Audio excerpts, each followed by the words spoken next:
So here we go. Yes. Oh, we're live in. Okay, hello. I think we're live. Intro playing out. Okay, thanks.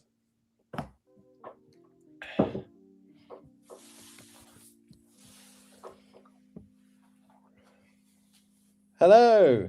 Hi, everyone. My name is Declan. Thank you so much for joining us at this Beyond Games event, our first inaugural event as part of a brand new series Into Games is running for the next 12 months. I'll be running one of these every month. These events were set up primarily because Into Games as an organization wanted to ensure that people who were studying games or coming out as graduates or career seekers looking to start a career in games could start using their skill set to think about other possible sectors where their skills could be relevant. If you are a games career seeker currently, you'll know that it's incredibly difficult to get hired in the game sector at the moment. I think it's a really exciting place to start thinking about where else could my skills be viable. And I think there's some really exciting sectors out there that are growing. This event series is going to be looking at those. So today we're going to be talking specifically about games and health, which is a really fascinating subject. And I think that that sector particularly is going to be growing massively over the next kind of 10 years. We're joined by two fantastic guests. We have Ross O'Brien, a digital health futurist. He's one of the founders of the XR Health Alliance and former MD of, I'm going to say that I'm not too sure if this is the company name is Visa, or is it an anagram of something? It's wiser, as in it makes you wiser. Wiser, that makes sense. Okay, great. So he was a world leader in AI mental health support with over 6 million users in 95 countries. So a real amazing example of the kind of explosion of this kind of support. And joining Ross, we have Maxwell Scott Sklade, the co-founder of Glitches, an Edinburgh-based game studio creating titles at the intersection of entertainment, science, and health. Starting with their dementia research title Sequest Hero, which I'm sure we'll be finding out a little bit more about later on. Before we start the session, I just want to say that this is very kindly sponsored by Staffordshire London, who are one of Into Games' kind of long-term supporters, and we support Staffordshire London with a lot of their enrichment. Staffordshire London is one of the UK's premier universities for games development, and exactly the kind of place that if you're thinking about becoming a games developer or utilising some of the skills that we're going to talk about today in terms of developing products and going forward with your career, is exactly the kind of place that you'd like to spend your time learning. So thank you very much for them to supporting, and you can click the link directly, I think, which will be kind of popped on the bottom of the screen here, to book an open day. So go and check that out if you can. They're a fantastic organisation, and I think now rated #1 for games development in the UK. So we're really excited to be sponsored by them. So we'll just crack straight on. So I think a good place for us to start would be understanding a little bit about the kind of landscape at the moment, generally about games and health. So I'll kind of put this forward to you, Ross, first, but I think this is a question for both of you, really. So, what do you think the big opportunity in games and healthcare is at the moment, and how do you see that kind of growing in the future? Lovely. Cheers, Declan. Hey, Max, good to see you. So to give you a little bit of context, the organisation that I'm a co-founder of, the XR Health Alliance, was set up to essentially champion the work of interactive digital formats and health. So we are called the XR Health Alliance because we do a lot of our work in the immersive space, but also more often in recent years, we're also looking at AI and games as well as those sectors grow. AI at obviously a very fast pace. The reason why we originally started to look at kind of interactive mediums for the delivery of health-based outcomes and solutions was frankly because they were so much more engaging, so much more interesting, and got so much more of a positive feedback than boring old digital mediums, which would be, PDFs online about somebody's healthcare, or a video that somebody could watch. We found that two-way conversations, or kind of like feedback from the input of the user, surprisingly meant that the users had a better experience and kept on coming back for more. So about 5 years ago, 6 years ago actually now, we published a report called The Growing Value of XR in Health. And it's kind of a bit of a Bible for what's happening in healthcare in terms of immersive. And what we've seen since we wrote that report, which was kind of about the potential for, is over the course of the last 6 years, as we've seen lots of investment from the UK government sector. So organisations like UKRI have come in and invested money to systematically develop, scale and grow companies in that area. So there's now a £20 million program called Mindset XR, and we've supported 74 companies going through that process just for mental health and XR. And what we've seen is, as companies have gone through that process of kind of systematic support, they are now starting to enter healthcare markets and draw return on that investment. So they're now starting to turn a profit, and they're now starting to actually get out into healthcare. I think for us now, what we see is, Max will talk about it in detail, but companies like Glitches and other gaming companies starting to think, okay, wait a minute, if that can work in XR, can we have a similar approach for games as well? Honourable mentioned, there's a great guy called Mark Backler who works for Sketchbook Games. He's got a very similar approach, and there's lots of green shoots in the industry coming through. So yeah, it's a positive space, and only going one direction, which is upwards, which is great. Yeah, I mean, it really feels like that. It feels like a lot of momentum at the moment. So your game, Max, Sea Hero Quest, is a real example of that. So would you want to talk a little bit about what that game is, and kind of what are the outputs and kind of goals for that? Yeah, totally. So hello, everyone. My name's Max, and I run Glitches. We've been around since 2013, and we kind of build these games, but with kind of other industries. And Sea Hero Quest is a kind of great example of that. I think before I dive in, I just wanted to say that we often think about games as something completely different from normal software. And that's because they kind of have all this kind of like intrinsic magic that make us feel all this extra stuff. But we have to remember that they are software as well. Like we can't distance ourselves too far from that. And I think as well, we need to think about what problem we're solving with our software. And I think most of the time, if you look at the games industry, they're solving one problem, and that is the problem of entertainment. And I think if we try and reframe this idea that we're making software to solve entertainment by having something additional, like maybe it's data required for dementia research or mental health issues, then we can use entertainment almost as a kind of byproduct to kind of build these amazing data sets. And that's exactly what we've done with Sea Hero Quest. Looks and feels like a casual mobile game. Anyone can play it on their phone. It was free to download when it was originally available. But just by playing, you're building a spatial navigation benchmark for dementia research. And so that game was originally out 10 years ago, 2016. We sort of marked the anniversary of that this year. And it collected the world's largest and most diverse behavioral data set ever in scientific history. And that sounds cool and everything, but what does it actually mean?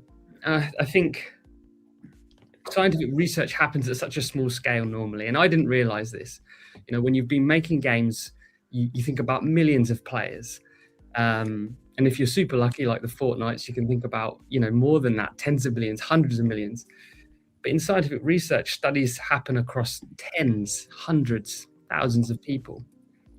And that information is used to kind of make decisions about people's health. And it seems kind of crazy, right? So games have this power to create a massive data set, like what we've done with Sea Hero Quest. And we've gone on to publish with our scientific kind of partnerships 30 papers. So 30 scientific papers validating that games can be used in this way. They can be used to collect valid scientific data. Amazing. But also that the approach of using games is actually more sensitive than the tests they currently use for cognitive measurement in places like memory clinics. So not only are we collecting more data, we're collecting better data, and we're actually able to use that data to make decisions about people's health in a way that wasn't possible before. So you can see why I'm super excited about games plus healthcare, because we can do something better. We can do something that's more fun for the person, better for the researchers, and has better outcomes collectively. So yeah, that's a little touch on it, and we can get into more detail as we kind of head into it. Yeah, because I mean, it feels like obviously because of the kind of cognitive connection, of playing video games and kind of brain or dementia research, whatever. There seems to be a really direct link between those two things that games could improve specifically. I wonder if there's other areas around that as well. So, Ross, from your time inside the NHS, where you've worked with the NHS, I think, quite extensively, and working with other digital health companies, where do games and interactive tech kind of realistically fit into healthcare together? I mean, like with the kind of Sea Hero Quest example, you've got something really that works complementary very well there. Are there other examples of that kind of happening currently, and what's the kind of realistic fit in the everyday of these things? Absolutely. I think if we speak frankly, myself and Max are kind of quite frustrated that we've, Max is a maker, and I support companies going through that process of making solutions for health. I think we're both frustrated that so far the spread and adoption it isn't nearly as much as it should be, and there's a whole bunch of reasons for that we might delve into. But I think what we do see is the nascent use of interactive technologies, as I said, in mental health. So there's a lot of XR, AI, and a few examples of games now that are developed for either assessing people's mental health needs or for supporting people when they're waiting for care. And we're now getting to the space where mental health treatment is actually starting to happen with games and XR and AI solutions. So there's the first game to be actually prescribed by the NHS was created a couple of years ago by a company called BFB Labs. So a game that supports children with their mental health needs. We've got some examples now of XR mental health interventions. There's a company called Tend. There's a company called XR Therapeutics, which have their diagnostic or treatment tools out in use in the NHS at the moment. And the great thing about it is they're actually starting to get that really, really good feedback, which is showing that their solutions are as effective, if not more effective, than human-led interventions. And we've always posited that if you take a kind of a standard treatment procedure as an example, and you create you turn it into an interactive format, you'll get more people that enjoy the experience rather than kind of like trudge through it. But you also kind of get that feedback. You learn muscle memory from going through the process. So you can really see why it's starting to take root. But more wider than mental health, you also see applications of physical rehabilitation. So games which have been made specifically for different types of physical rehabilitation, whether that's upper limb or body or quite a wide gamut of physiotherapy and rehabilitation interventions. You also there's a growing area of the management treatment of pain, so people that suffer from chronic pain symptoms, that sort of thing.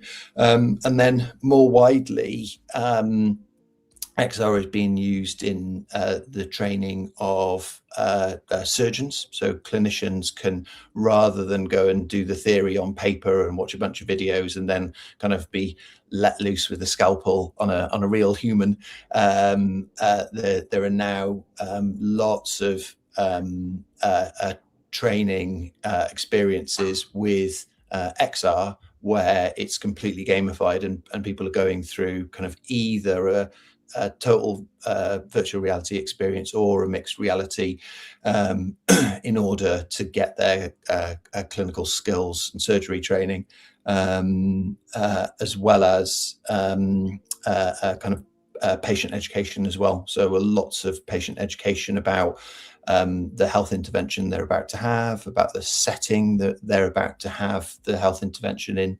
are available via those mediums as well. So there's a lot already. I think our role is very much to help to scale those now. Yeah, I mean, already it feels like we're talking about lots of different branches of possibility here. So, with Max, with your game, that feels like, it's very much research based, supporting research more in depth. And then you've got what you've just mentioned, Ross, training potentially. And then you've got taking existing things that already happen within the process of delivery and then kind of gamifying them in some way to ensure that the people that's supporting are kind of engaging with that kind of maybe previously tedious medical process, but now have some kind of more buy-in into that or feel like it's something that's something they would want to do rather than be put off by. So there's already quite a large number of different options that people could think about working on in terms of products or kind of gamified services.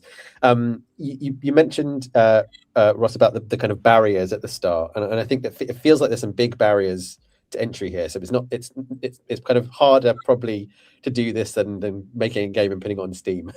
Let's say it's more difficult to do it than that, right? What and once again for both of you, and it's great to get both perspectives here, what has been the kind of biggest barriers to taking a product and delivering it in a kind of healthcare scenario? So I mean, Max, do you want to start off? What's been some of your biggest barriers from maybe a research perspective in terms of getting that over the line and it being taken seriously? This is like a massive question, and I think the idea of actually building these things in the first place is complex, right? The opportunity is there because it's so complicated in some ways, but there is a lot of things that can be done. And I'm definitely not one to pull the ladder up. It's like, look, we've discovered all this cool stuff. I want to share it with people because there's a whole industry here that's not really touched. I think the idea is like, it's actually funny. You describe what we've done as research, right? And I think that's the first phase of Sea Hero Quest, was essentially collect a data. How do normal, healthy people navigate?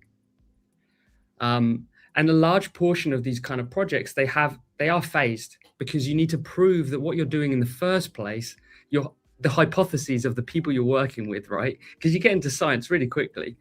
does this actually make logical sense? Does this data truly tell us the story that we need it to tell?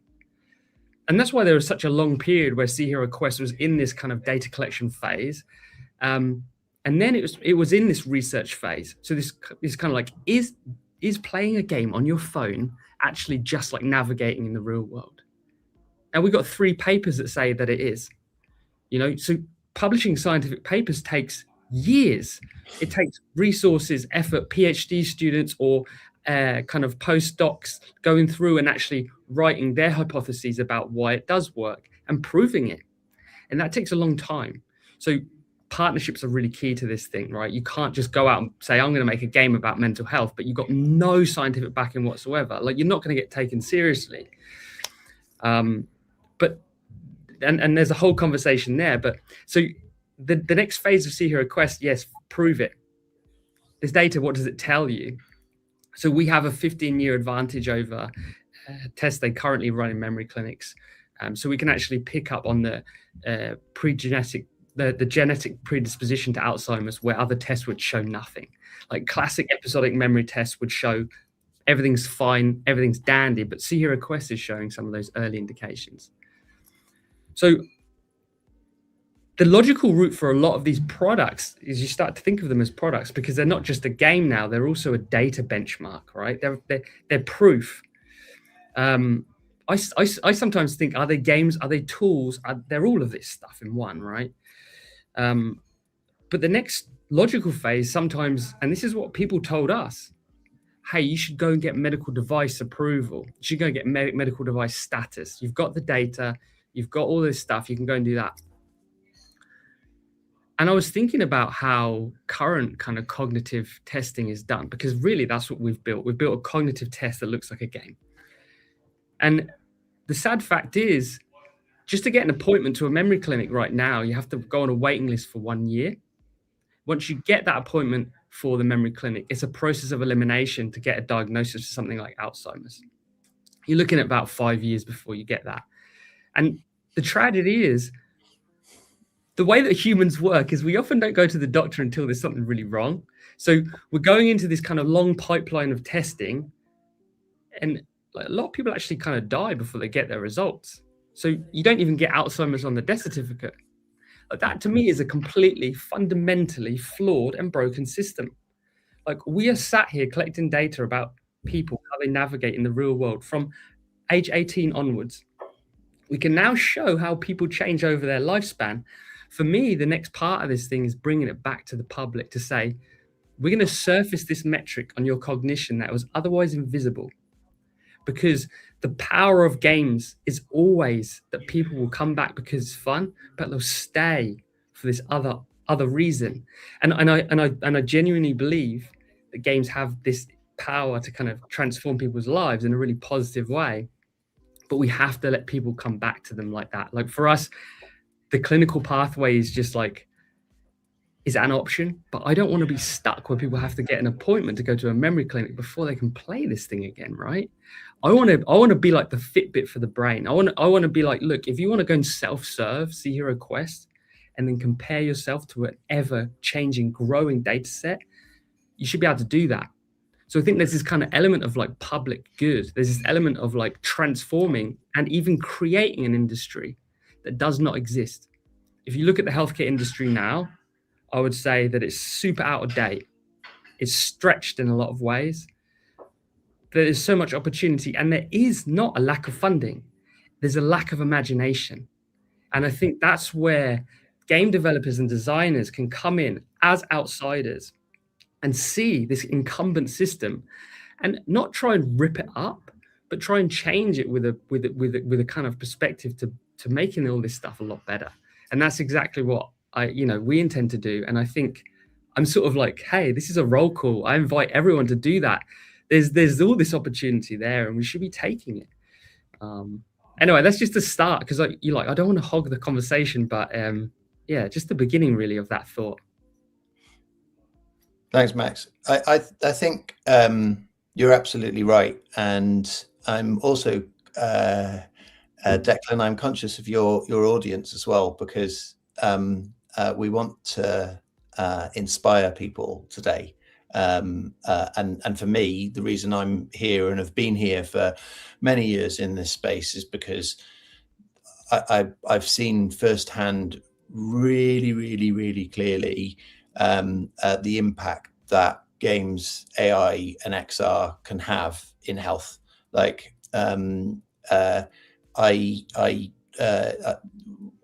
used to run mental health services that supported the people affected by the Grenfell Tower fire disaster in West London, and we were really, really struggling to engage the community because they were traumatized, but they also had a kind of a founded fear of government organisations because of who may have been culpable for the fire, and so we went out and spent lots of time trying to engage the community, and it was only when we thought we're going to have to do something different, let's take VR headsets out into the community, that we saw such a massive difference in terms of how people responded to us, engaged with us, perceived healthcare and understood it.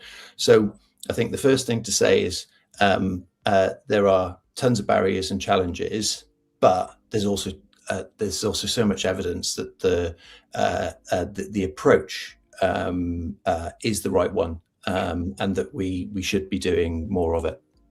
I think what we found, and Max kind of touched on this really, really nicely, is a healthcare system that is kind of apprehensive about new technology. And having worked in healthcare for many years, what you find is healthcare is often approached from a risk-based standpoint. So, what can I do to help and support this patient to get better, or to improve, or to be rehabilitated, or to stay alive? That is the safest possible way to do it, and it's why medication with millions or billions of pounds of randomized control trials and trials over long periods of time are often seen. Like medication is easy to prescribe. They have to publish through rigorous testing whether the medication is safe or not, and how safe, and all of the side effects and all of that sort of stuff.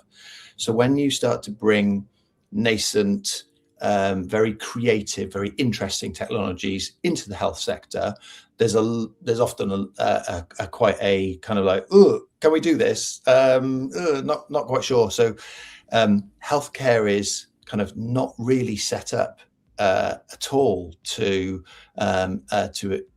accept innovative digital solutions, and so we often struggle when we go to the NHS and say we've got this amazing game that can help kids get better, and they actually want to play it and use it, rather than us having to kind of push them to use it. Wouldn't it be great if we used this? And because there's not the kind of ways of assessing the safety and efficacy of the solutions, the NHS is often quite quick to turn around and be like, nah, sorry, we don't really get it. Looks nice, but yeah. Ross, would you mind me just framing that from the perspective of the healthcare providers? Because I think it's important to mention, and I won't butt in for long, just their perspective and their motivation is focused on essentially crisis point, and they don't have the kind of longer term view, because they're so focused on people who are ill right now, who need help right now. Yeah. And there's sort of this kind of emergency approach to absolutely every decision and every thought process means that this idea of what we're proposing or suggesting of a longer term perspective of putting someone in that journey of healthcare much earlier is something that's almost like not possible in a lot of ways. Yeah. And I'll pass it back to you, Ross. Yeah. No, you're exactly right. And it's interesting. There's, for the first time in 15, 20 years, there has been a kind of a shift from the top down about that. So there has been an acknowledgement that we need to move towards a healthcare system which is about prevention rather than care.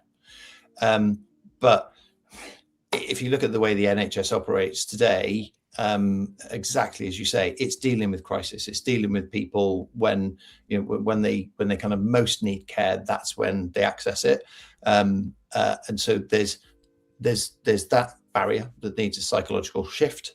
There's also one around compliance and regulation, and what a lot of the organisations we work with find is they make the thing.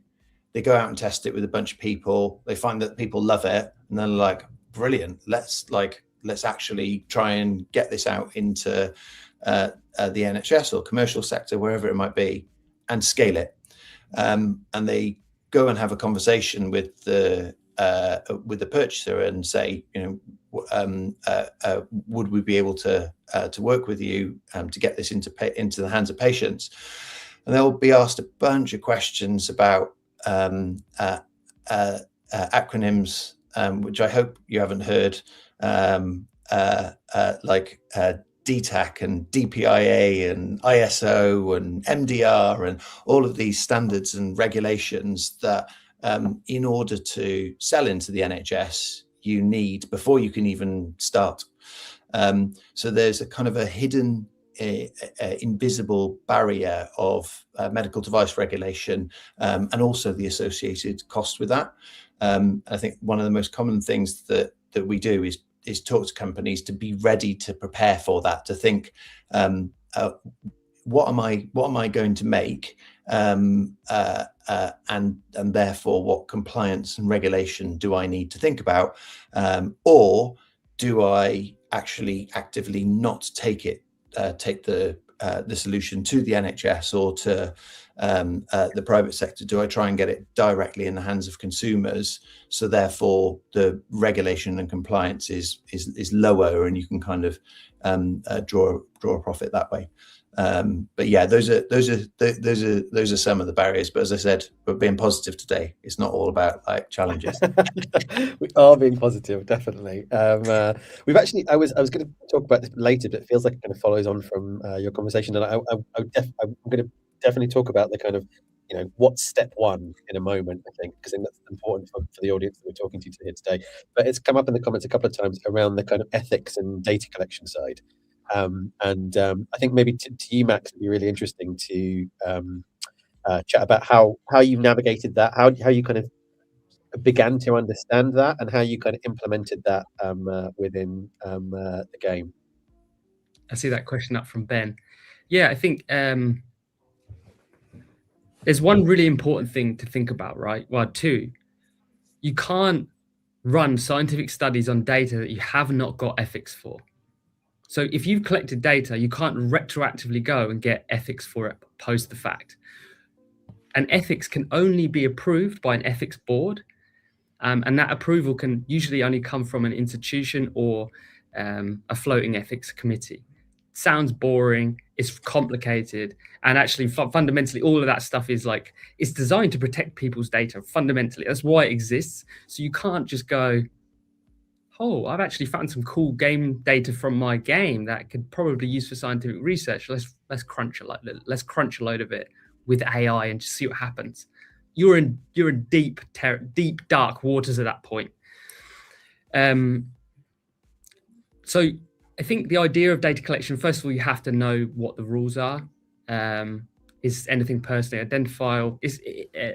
It's all kind of like, from a game development perspective, you're going to find it super boring. But what it enables is it enables you to then, run scientific studies on it. So with See Hero Quest, we were partnered up with UCL and UEA. These are two institutes, if you haven't heard of them, University of East Anglia and University College London. Massive, respected institutions. And they have their own ethics boards. UCL did the ethics for See Hero Quest. But we also work with the University of Stirling. We've got ethics from their university for another game project. Ethics is important. You need to have it. So I guess this comes to one of the other questions that you have. You kind of pre-warned me of, which was like, how do you even come about this? And I think the idea is that you should have a partnership with an institution or a scientific partner in some capacity, so you can get the ethics. So when you are collecting data about people, you understand that you're going to do some scientific study on it, and you should know what kind of scientific research you're going to do. I know that all sounds complicated, but once you've got that sort of ticked off, you're sort of off to the races. You can facilitate lots of research. So yeah, there's a whole topic, and I lose sleep over it, but that's mega important. So, I mean, you mentioned there a partnership with a university or some kind of research group is important. Let's go right back to the beginning and say, you know, if there's the people, I'm sure there's, you know, there'll be people watching this who are maybe studying at university, games development, or have just come out and are looking to think about, you know, what kind of studio or game they might want to make. What's the first couple of steps for people when they're thinking about making a serious health game? What should they be thinking about? Do you want me to go on this one, Max? I mean, I've got some good answers. I'm sure you'll both have stuff to say. Yeah, so go for it, Ross. Yeah. And then I can pick up. Yeah. So what are the first steps? One of the things that like a common mistake that game developers make is to have a fantastic idea, develop that idea, and then take that idea into the hands of users and find that actually users aren't that interested in it. And I think the first step really is to find and understand your user base and find someone from the clinical or scientific community that you can validate your idea before you invest a ton of time developing it. And I know it sounds like obvious, but we see it quite a lot where companies have kind of come up with something not having involved users and not having involved clinicians or health workers and developers. So I say also, if you've got a passion in a particular area, then kind of following that passion, like if it's your interest, if you've got a personal story, a personal connection, yourself, a loved one, a friend, whomever it might be, that sometimes on this journey into healthcare, where it seems quite abstract and new and difficult to navigate, you kind of need some internal drive to carry on the path, and so, you know, when it's a personal mission, when it's something that's you know, it's motivated by the loss of a grandparent or a loved one or a friend or something like that, or, you know, somebody that struggled with health symptoms, it's that is also really helpful. Max, over to you. Thanks, Ross. Yeah, okay. I think I'm gonna split it into three parts, right? One, I mean, I'm going to speak to some of the things here, but hopefully I can give you like really clear ideas of what you could do. First of all, I start on the idea of motivation, because I think I'll pick up from where Ross left off just there. And I'll tell you why I'm personally motivated by cognitive health, because it will give you an idea of how you can use your own, you know, story to kind of drive that forward. So I used to make games with my brother, Josh, and he, you know, we used to make games together. It was amazing. Like, I loved doing it. We had like lots of players of our games and stuff. And he ended up with a severe mental health kind of like he actually went through psychotic episodes over and over again, ended up with a schizophrenia diagnosis. And it sort of absolutely shook my world, because I didn't understand how that happened. I was like, this just came out of nowhere. And it's this, I spoke about crisis point before with the NHS, and we're set up to deal with things when they get that bad. It's the same for Alzheimer's, same for lots of different neurodegenerative diseases and mental health issues. We don't really deal with it until it's frankly too late, right? So I was motivated by the fact that this happened to my brother. It absolutely took my whole world and tipped it upside down. And I started to ask people questions. Why has this happened? And that motivation led me to understand that there's a huge amount of missing data in neuroscience. The data doesn't exist. We assume all this data exists. It does not exist. So data for spatial navigation is what we focus on with Sea Hero Quest. So you can see where that motivation kind of leads and why I'm involved in games and science, because of this personal story. But the validation thing, I think the idea of validating your concept is potentially wrong. When we went to Sea Hero Quest, we essentially built a framework around existing scientific research that was going on. So there's going to be scientists that have got studies that are ongoing, and the stuff they make, they will call it a game, and it is god awful. It's dreadful. It's like not playable. They literally have to pay people like 50 quid to sit down at a machine and just like struggle through it, right? And you can go and get on these studies. If you're in an institute that has a neuroscience lab or any sort of cognition, go and be paid £20 or whatever it is to go and sit in on one of these things and just look at how awful it is. You will be able to make better stuff in your sleep, right? Now, as student developers, so how can you bring your talent? Think about it like that. Think about taking your skills, even if they're just budding, to this world of science where they don't understand anything about users. They're not building anything that's fun, but they have a real scientific hypothesis underneath. Now that is like, bang, opportunity. You can suddenly transform someone's research, and you can use and exercise your skills in a way that has meaningful impact. And you want to get that number that people are being paid to play down to zero. And, you know, maybe invert it. Maybe they love it so much that they would pay to play. And then, holy crap, you're onto an absolute winner because you've just transformed scientific research. So I would say that is a beautiful way in. And you wouldn't believe how receptive scientists are. Look, game developers, we're the biggest nerds on the planet. We think, but we're actually not, because scientific research is a bigger nerd. They are just as nerdy, if not nerdier. So they are your best friends, and they are doing stuff that is just amazing. And they don't know how to communicate their ideas as well to the world, like what we do, and how we've been training ourselves by throwing our ideas out there and seeing if they stick. Taking that kind of like that thinking and applying it to science is just the best way to do it. And I think the problem is when any of this stuff is happening, I see the biggest failures with any of these things is ego. You know, like, I've got this idea that I want to prove out, and your research doesn't matter to me. Or like the scientists can be the same, you know, they're like, this needs to be in, even though it makes the game suck. And you have to be able to like duke it out over those things, because you're not going to get 100% of what you want, and neither is the scientist. But that brings me to my third point. What is the objective? What are you trying to do? Are you just trying to improve the experience so they can take 20 people through a study without giving them £50 a go? Or are you trying to create data? Are you trying to improve the onboarding of information to people who just won't stick at it because the whole thing is like horrible to use? So there's lots of ways, but find out that objective. You have a shared objective, and you are bringing the juice to make that possible. That's what you are. You are the person who makes it possible, and they're the person that makes it possible for you to be able to make it possible. So by teaming up, it's a team effort. Ego's at the door. Learn as much as you can. Become a scientist, and let that scientist become a game developer. And together, you will create something that is completely unique.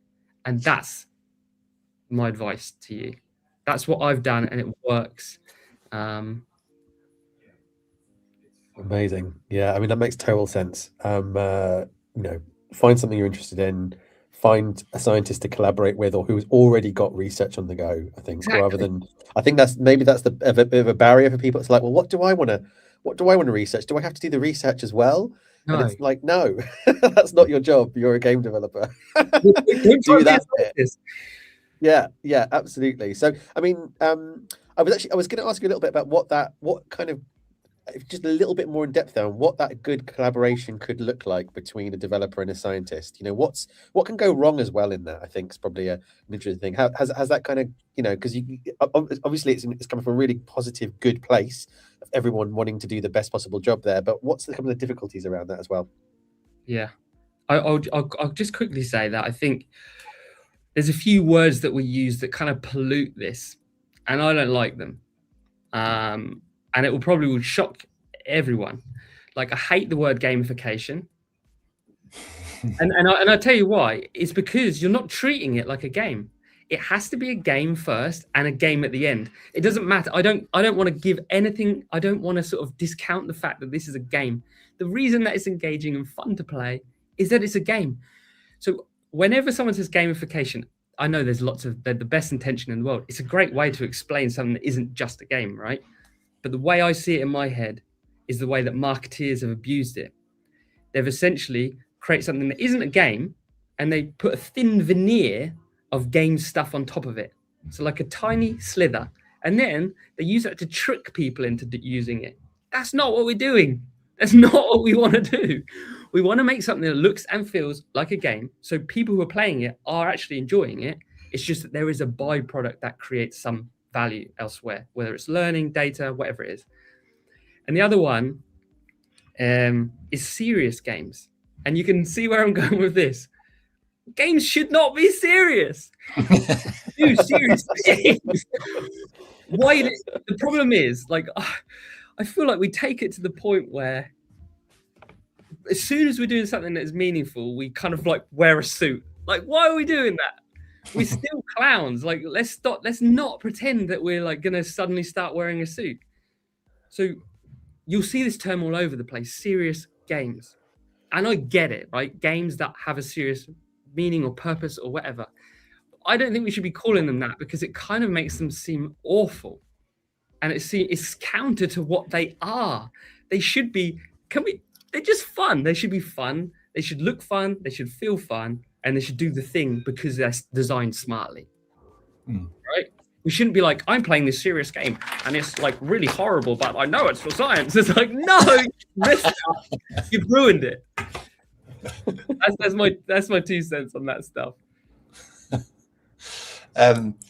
Sticking with the same question, I think for me, what's the secret sauce in terms of that relationship between the games developer and the healthcare worker or the scientist?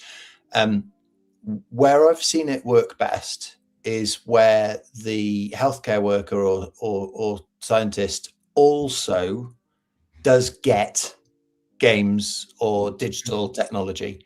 At the point where they might have been a gamer when they were younger, or are into coding in their spare time, and kind of like know and love the industry and get it, then they can have feet in both camps. They can be the serious scientist, but they also get why games works and why it's fun and why people are drawn to it and why there's hundreds of millions of people globally playing games all of the time. So I think for me that's the key, and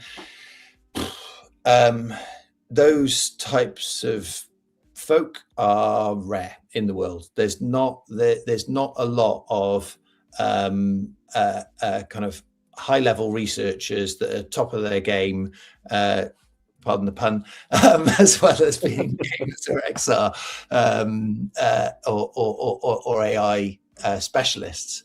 So finding those people is hard, but when you do, it's absolutely fantastic. It's not to say that people can't be trained, but what the bit where it doesn't work is where you introduce the medium or the format, and you just kind of go, right, we've made this. Now here you go. Go out and use it with your patients. Because what happens is people in life generally just reject stuff that they don't understand or don't know or don't care about.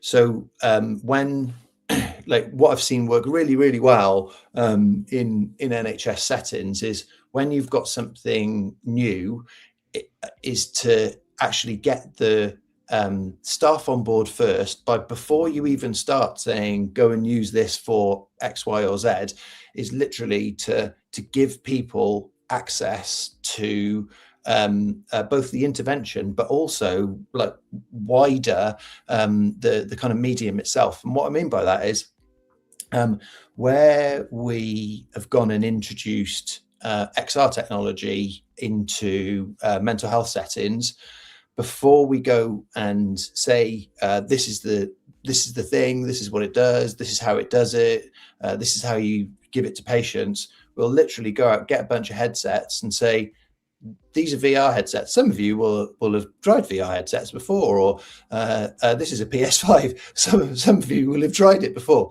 but some of you won't. And you need to go and take this home and spend time with you and your family to understand the concept. And it's been really, really, really transformational, because you get for example, a service that I used to work in West London, I gave VR headsets to 10 headsets to the clinical workforce, and just said, first come, first serve, but afterwards share them out, make sure everyone has had access to them. And the faces in the staff meeting were just like, what the hell is he up to now? Like, why is Ross doling out VR headsets? This is healthcare. People are really seriously unwell. We're treating like trauma, and like people are really depressed or really anxious. And 2 weeks later, my team were coming back to me and saying, oh my God, we could use this for, and talking about how they'd gone onto Google Earth and been able to kind of be in their home and then travel around their neighborhood in their home. And they were coming to me and saying, what about people with agoraphobia? We could give this to them in their house that refuse to leave home for years, plonk it on their head, and they could essentially do kind of graded exposure to their surrounding. So, and that sort of stuff, you need to get people to understand the medium and be enthusiastic about it themselves. Because when they are, then you're not selling anything. Like, you're just going in and facilitating people to use it for healthcare. So yeah, go out there, find your new tribe, get the tech in their hands, and get them out there using it. Fantastic. So let's see if you've done something. You've either found the researcher, or you found your tribe, you found your people. I'm gonna approach this. We don't have to spend too long on this, but I think some people who are starting out will definitely want us to touch base on this. It's funding. What's that funding journey? What are the stages of that, and how can you make yourself kind of more fundable? And this was definitely for you, Ross. I know as a funder, or through some of that work, or a commissioner through some of that work, you're probably going to have some really interesting things to say on this. So what's that journey look like? And then to you, Max, maybe following up, what was that first fund that got you going, and then how have you kind of sustained yourself from that point onward? So I'll go to you, Ross, first. Go to the big funding bodies in the UK. Organisations like UKRI, Welcome. There are lots of specific grants, like UKey. Look on their website for information about funding opportunities.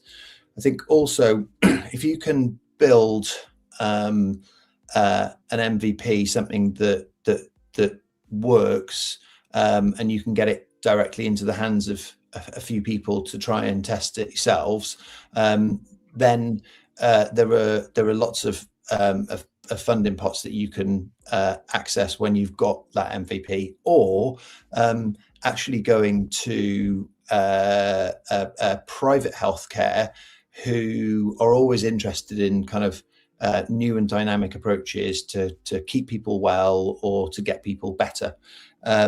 And talking to them about kind of a joint partnership where they would be interested in giving you just a little bit of seed funding to help you to develop the product. would be a good way to do it. But I think the thing to also think about is it's a hustle.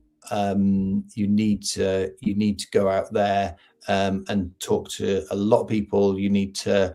It's quite a competitive world in terms of the grants space. So yeah, like I'm often kind of posting stuff on LinkedIn about potential funding spots and stuff like that. So please also find me on LinkedIn and either ask those questions directly, or yeah, I often share other people's efforts to kind of find funding pots for interactive entertainment. So I'm happy to share that way as well. Awesome. So I'll pick up, because I think funding is scarce in some ways and it is ample in others. But you got to kind of get through this first roadblock, right? First of all, you got to think, like, who the hell are you to go and ask for that money in the first place? Like, the one way you can get yourself a little bit of a head start there is by kind of meeting with those potential partners. Like, I would say, like, game dev meetups are fine, but if you want to find someone who's working in neuroscience or mental health, you're not going to find them at a game meetup. So you got to get out of your comfort zone and go to their meetups and start talking to people, because they're going to have loads of problems that you'll be like, hey, this is actually like shooting fish in a barrel. I can solve their problems like 10 times over. But you're going to have relationships with them, right? You're going to get to know these people. You're going to actually understand how they work and where their funding comes from.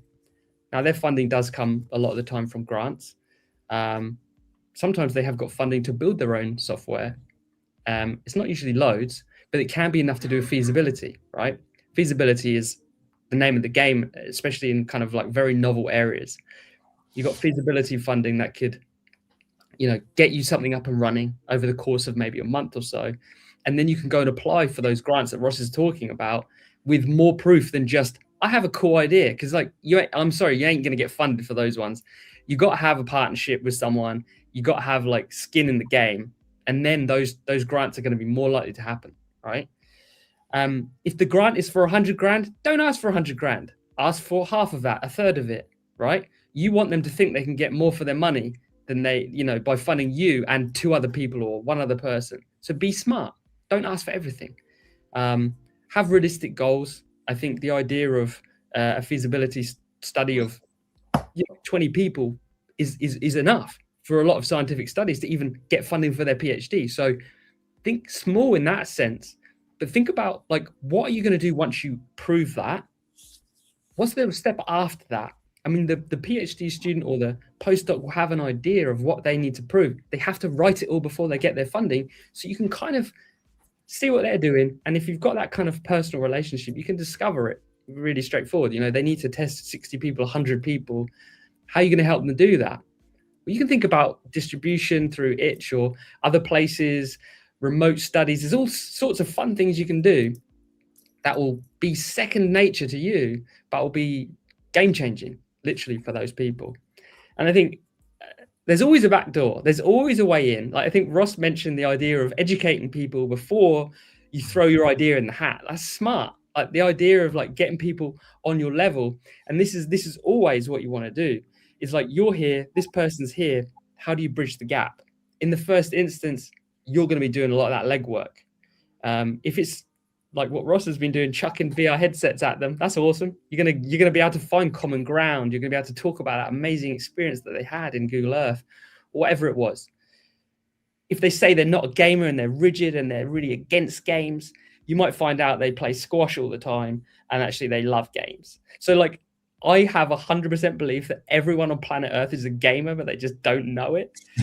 My dad's not a gamer, but he sinks so much time into Spider Solitaire. I'm like, Dad, you're like a pro gamer. If you were streaming this, you'd be a top streamer. He's just doing it on his own.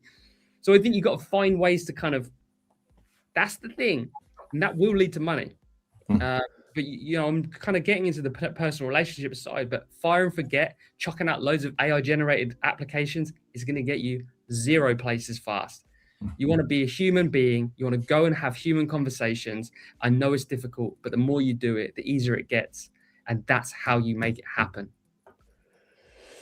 Fantastic. Yeah, I mean, we've only got actually we have about a minute left before we wrap up, and I think that's a really nice place to end the conversation on. But I think that we've got a couple of questions in here. I just want to just from some of the comments. I just want to touch base on those, just if we've got a little bit of time. So this is one from Wing Person.